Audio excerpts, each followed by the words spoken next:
Hello everyone, and I'm here today to ask you to join me on the hype train as we head towards E3 2015. This is one of 3 videos in which I'll be making my predictions for E3. In this video I'll be talking about 10 ideas for the Nintendo 3DS, and in the other 2 videos, which you can find on my channel, you'll find 10 ideas for the Wii U. Obviously I don't expect to see all 10 of these ideas revealed at E3, so perhaps look at this as more of a Nintendo wishlist video.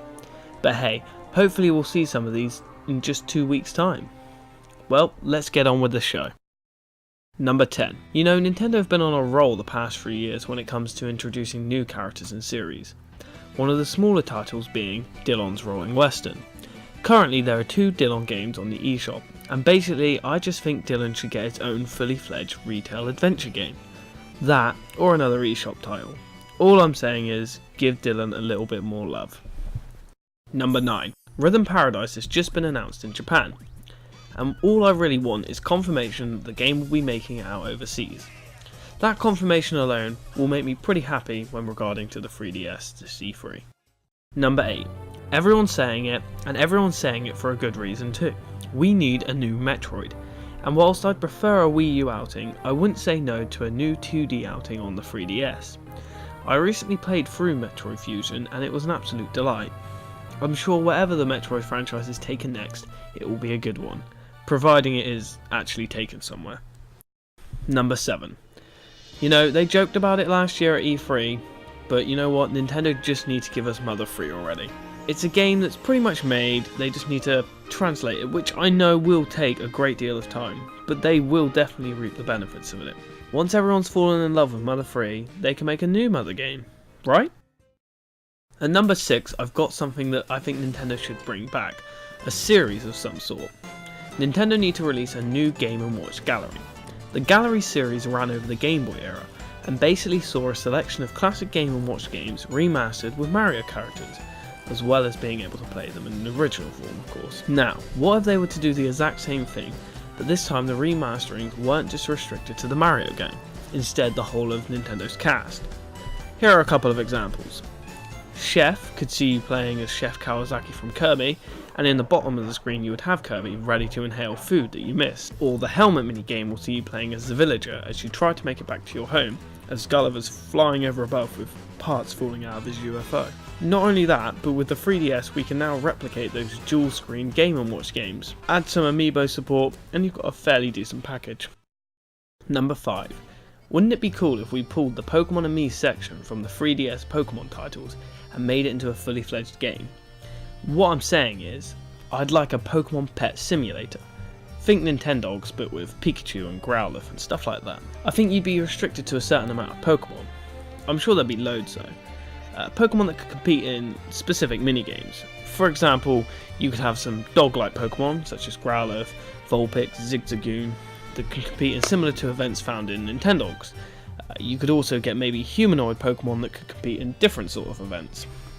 So you could kind of break the Pokemon up into body types, kind of like they are in the actual game. Not only that, but you could have different varieties of the Pokemon too. Want a Pikachu with a really fluffy coat, or perhaps a really chubby Pikachu. It could all be possible here. I'm sure I'm not the only one out there that's always wanted a Pokemon Pet Simulator style game, and with Pokemon and Me, that was definitely a step in the right direction. Number 4. I think Nintendo would be pretty foolish not to bring out a Tamagotchi Life 2. The game was hugely successful when it left Japan, and for good reason too. Its bizarre Japanese humour and ability to bring all your Miis to life was an absolute joy. So what would a sequel entail? Well, to be fair, I just think they need to elaborate on every aspect of the game. The way I see it, if they were to break down the game into 1% chunks and improved all of those chunks by 1%, you'd have a game that is effectively twice as good. I'm sure I could think of loads of features to add to the game, but to be fair, the comedy gold found in the original can only come from Nintendo, so I'll leave that to them. Number 3. So Nintendo recently announced an Animal Crossing spin-off game, and what I really love about that is that an entry into the series to kind of break up the weight between the 2 big Animal Crossing games, and I think Nintendo should do that with other franchises. in particular the Pikmin franchise. You see, Pikmin 3 was amazing, and Nintendo should definitely continue to grow the franchise, and this is somewhat evident already, as the Pikmin seem to crop up almost everywhere. So I have two ideas for a Pikmin spin-off game. The first one being it could be a puzzle-based game, where you use the stylus to guide and separate Pikmin across various terrain. Think of a more top-down version of the Mario vs Donkey Kong series. You have to break Pikmin up and take them down certain routes for puzzles and stuff like that. The second idea is an adventure platform style game, where you play as a Pikmin on their home planet. It may be quite a generic idea, but if you implement the different type of Pikmin and build on their abilities, I'm sure you could get a fairly decent platformer game. Number 2. I can't be the only one that was a little let down by Game & Wario for the Wii U. I mean, it's not a bad game, it just felt like a tech demo with a WarioWare paint job. The game had some real gems, but they just weren't fleshed out enough. Anyway, what I'm basically trying to say is, I'd like to see a brand new, back on form WarioWare game. I was torn whether I wanted this for 3DS or Wii U, but seeing as the Wii U does have an average WarioWare game, I think they need to focus on the 3DS. The way I visualise this is a traditional sequel to WarioWare Touched. Everything about that game was ace, and now we have motion controls too, so we could also incorporate elements from WarioWare Twisted. Finally, add in a decent multiplayer mode and you've got an instant classic. With everyone having their own consoles, I'm sure Nintendo can muster up some great multiplayer experiences. Just think, all of Game & Wario's multiplayer games could easily be transferred, so just imagine the possibilities. Number 1 for me may not just be number 1 game on my 3DS list, but also number 1 game I want to see at E3 full stop, so here we go.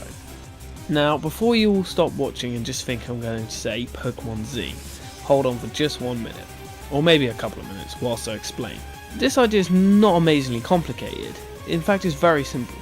I just think they need to do it. For years and years, fans have pleaded for an open world Pokemon adventure where you encounter the Pokemon face to face instead of tall grass, and are left to explore vast landscapes with minimal guidance. Historically, such requests have been made for home consoles. And whilst it would have been ace, it just wouldn't be right. Pokemon predominantly is a handheld experience. Heck, it's even in the title, Pocket Monsters. So how can we get all of these ideas into a pocket adventure? Well, I urge you to look at Xenoblade 3D for the new Nintendo 3DS. And we're halfway there. Imagine this. Strip Xenoblade 3D of its characters. Replace Shulk with your trainer and the creatures with Pokemon. It's open world, the monster's strength don't necessarily reflect the area, encouraging you to travel tactically or return to an area at a later point. I think Pokemon should stick to its turn-based routes, so basically you'd see a Pokemon, run up to it and engage in battle. Now this would mean a number of things. Firstly, the amount of Pokemon you encounter will dramatically decrease, as you'll actually have to go out and find them. Nintendo could combat this by altering the leveling up system and putting a bigger emphasis on battling with trainers. Secondly, just imagine setting up traps or placing down bait to try and capture those elusive Pokemon. It would be much more enjoyable hiding in hedges trying to track down those rare ones than just walking around a patch of grass for hours on end. The way I see it is you can set your eyes on the prize and do everything in your power to try and get your hands on it before it runs off. And here's another idea. What if you were free to explore the region however you wanted and tackle the gyms in any order you liked? So basically, when you get to a gym, the Pokemon they use is determined by how many badges you have. This is how I imagine it would work in the real Pokemon world, or as seen in Pokemon Origins, while Pokemon levels would vary from place to place. But going back to my point about Xenoblade, the strongest of enemies can be found in the earliest of places, and vice versa. Of course, some areas would be restricted until after you have a certain amount of items. And hey, why not make more than 8 gyms, and you only have to complete 8 of them to qualify for the league? I could talk for ages about this idea, but I hope I've given you a taster. And hey, if Nintendo announce it, I won't have to do any more explaining. So here's hoping. Anyway guys, that's a wrap. 10 ideas for the 3DS. And if you haven't already, be sure to check out my ideas for Wii U games. I hope you all enjoy E3, and be sure to come back to Keen TV for more ideas videos.